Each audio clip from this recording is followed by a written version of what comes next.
Hello and welcome to Remote Reading number 53. I'm Dan Cox, author of the collection of short stories in my debut book called A Bigger Piece of Blue.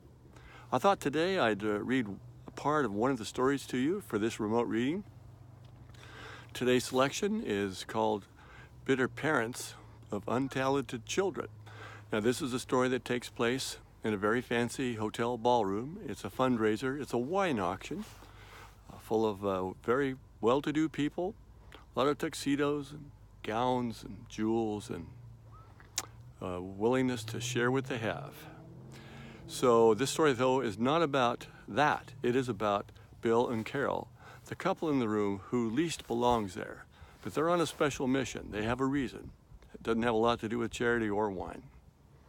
And I'll give you just a sampling of what that's all about.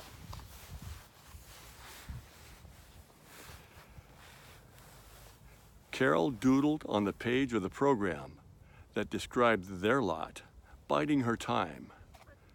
The threadwork of veins on the back of her hand moved like unearthed worms as she penned out her silent ideas, content to pay only passing attention to the breathless battle of the money paddles, all but ignoring the vested bullhorn who ping-ponged from bidder to bidder. They had discussed their plan in detail, Bill and Carol. She trusted Bill to act. She anticipated their shared pride when he would stand and remain standing until he'd won, thwarting the attempts of all unsuspecting contenders, the unimpressed gentry who might not even turn their heads to the back of the room to see who'd bested them. But best them he would.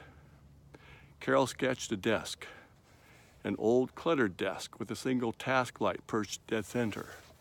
She drew the chair too, then 2 wine glasses, then the bottle.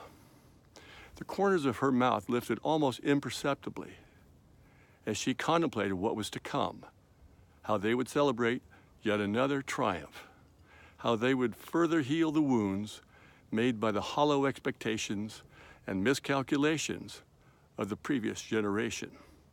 She thought of her mother as she sketched.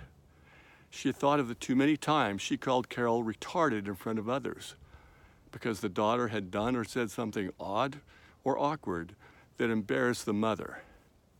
Carol remembered the many times her mother told her she was an accident, that she should never have been born, and that life was burdensome enough before Carol came along to complicate things.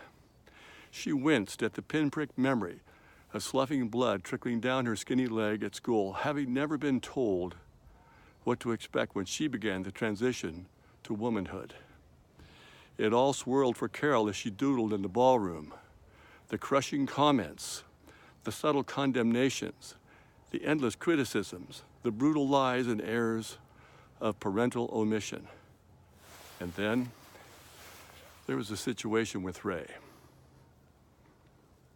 So there we have it, a little taste of that story, Bitter Parents of Untalented Children. I should know the title of my own story, shouldn't I? From the short story collection called A Bigger Piece of Blue. I hope you enjoyed it. I hope you'll come back and listen to and see a little bit more in the future. I hope you do. And in the meantime, thank you. Long live short story.